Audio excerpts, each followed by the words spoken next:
नमस्कार, मी अनघलक्ष्मी दुर्गा, अजिंक्य महाराष्ट्र न्यूज. आपण आलेलो आहोत खुले व्यासपीठ मध्ये. सगळ्यांचं मनापासून स्वागत आहे. आपण इथे आलो आहोत नागपूर अधिवेशनासाठी, हिवाळी अधिवेशनासाठी. ते आहे 7-8 दिवसांचं, दरवर्षी चालतं हिवाळी अधिवेशन. 8 तारीख ते 15 तारखेपर्यंत हिवाळी अधिवेशन चालू आहे.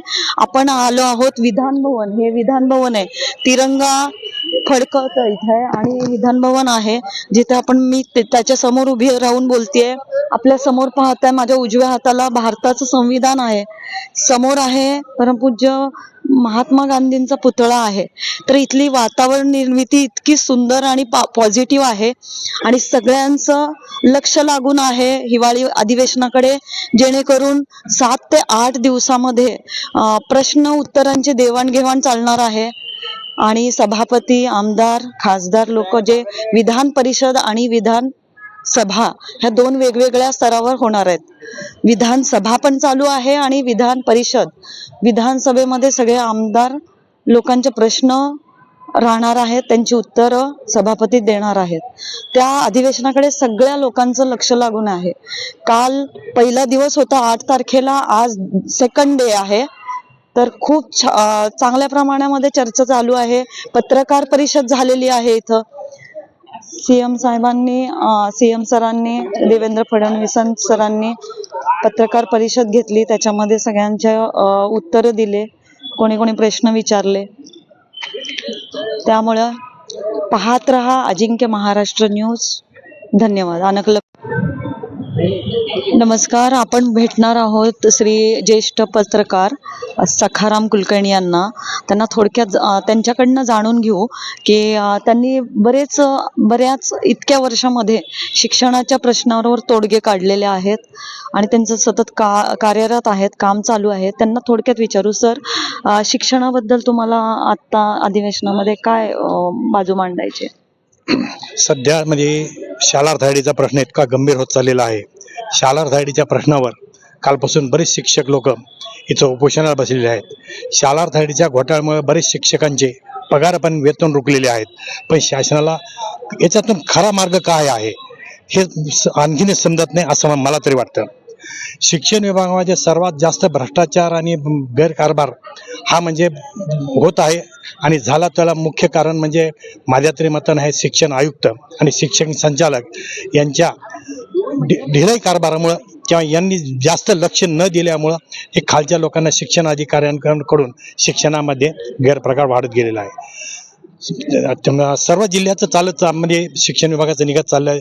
त्याहीपेक्षा मी नांदेडचा असल्यामुळं मला नांदेड जिल्ह्यातला शिक्षण विभागाचा भ्रष्टाचार 2012 पासून इतका बोकाळलेला आहे. पण याच्याकडे लक्ष द्यायला आणखीन शिक्षण संचालक, शिक्षण आयुक्त, शिक्षण मंत्री यांना आणखीन त्याच्यातून मार्ग सापडले आहेत आणि मार्ग सापडण्याची त्यांची इच्छा पण होत नाही असं मला वाटतं. सुरुवातीला म्हणजे नांदेड जिल्हा असा आमचा आहे की 2011-12 मध्ये जी पडताळणी आमच्या नांदेडमधून झाली त्याचा पॅटर्न पूर्ण राज्यात राबवला. म्हणजे सुरुवात आमच्या पडताळणीची पण नांदेड जिल्ह्यातून झाली. सर्वात अगोदर कॉपी मुक्ती आमच्या नांदेड जिल्ह्यात झाली, ती पण म्हणजे पूर्ण राज्यात नंतर राबवली. म्हणजे नांदेड जिल्ह्याचा पॅटर्न सुरू झाला तर तो खरोखर राज्यात म्हणजे निर्माण होतो. तसंच मलाही असं वाटत होतं आणि मी तशी मागणी पण केली आहे की शिक्षक भरती 2012 नंतर झालेली आहे की नांदेडला सुरुवात करा आणि नांदेडचा पॅटर्न तुम्ही राज्यभर राबवण्यात येईल आणि नांदेडमध्ये कशी शिक्षक भरती गैर झाली हे तुमच्या निदर्शनास येईल. शिक्षक शालार्थ पेक्षा बोगस शिक्षक भरती झाली, त्याच्यामुळे शालार्थ निर्माण झालेली आहे. आता शिक्षणाधिकाऱ्यांनी शालार्थ म्हणजे शिक्षक भरती बंद झाल्यावर फार वेगवेगळे मार्ग म्हणजे शिक्षणामध्ये निर्माण केलेले आहेत की शिक्षक भरती आपल्याला कशी करायची, काय करायची. त्याच्यात म्हणजे शिक्षणाधिकाऱ्यांना त्या संस्थेचं कमिटी कार्यकारिणी अस्तित्वात आहे का नाही त्याचा विचार केला नाही. त्या शिक्षकांना म्हणजे टी परीक्षा पास आहे का तेही विचार केला नाही. आणि त्याने एक आयडिया काढली की अनुदानितवर शिक्षक भरती करायची आणि 4 वर्ष झाली की त्याला अनुदानितवर त्याची त्याला कोर्टात पाठवायचं. कोर्ट पाठवले की कोर्ट काय करत होतं, कोर्टात यायनं संस्था चालकही से मांडत नव्हता, शिक्षण विभागही से मांडत नव्हता आणि त्यांना न्यायालय त्यांना म्हणजे पूर्ण वेतनावरची परवानगी देण्यासाठी शिक्षणाधिकाऱ्यांना मार्गदर्शन करत होते आणि अधिकार देत होते. शिक्षणाधिकारी त्याचा विचार करून त्याचा फायदा घेऊन म्हणजे नांदेड जिल्हा काय राज्यातही हा पॅटर्न राबवला आणि विना अनुदानितवर आणि त्याच्याहून अनुदानितवर सर्व शिक्षकांच्या बदल्या केल्या. आणि त्यांना विशेष म्हणजे शासनाच्या अगोदरपासून याला म्हणजे मान्यता देत गेल्या. त्याचं एरियर्स 50-50, 60 लाख काढण्यात आलं. आता हे अनुदान काढण्यासाठी खरं पाहिलं तर शिक्षण संचालकाची परवानगी घ्यावी लागते, शासनाची परवानगी घ्यावी लागते. यांनी परवानगी देते तर त्यावेळेस यांच्या कसं लक्षात आलं नाही की तुम्ही एकदम 60,000 50,000 इंची एरर्स कोणत्या मार्गाने काढायलात. म्हणजे याच्यात शिक्षण संचालक ऑफिसमधले मंत्रालयातले लोक पण गुरफटलेले असावेत असा माझा अंदाज आहे. आणि शासन आता त्या शासनाने याच्यावर जास्त बोंब उठल्यानंतर यासाठी स्थापन केली. यासाठीला 4 महिने झाले. यासाठी कोण आणखीन कुठंही काहीही त्याचं म्हणजे चौकशीचं दिसलं नाही. आणखीन त्याच्यामध्ये त्यामुळे शिक्षण विभागामध्ये आणखीन आस्था निर्माण झालेली की आणखीन यासाठीचा काही उपयोग झाला नाही. आणि प्रत्येक ठिकाणी अशी चर्चा झाली यासाठी निर्माण झाली पण यासाठी काही करू शकत नाही. यासाठीच्या यांनाच आणखीन कशी चौकशी करावी हेच बहुतेक लक्षात येत नाही म्हणून यांची चौकशी होत नाही. नुकतेच आता शासनानं परत याला 3 महिन्याची म्हणजे वाढीव मुदत दिलेली आहे. या 3 महिन्यात आता यासाठी काय करते आहे आणि कशी चौकशी करते आहे हे आता सर्वांना पाहायचं आहे.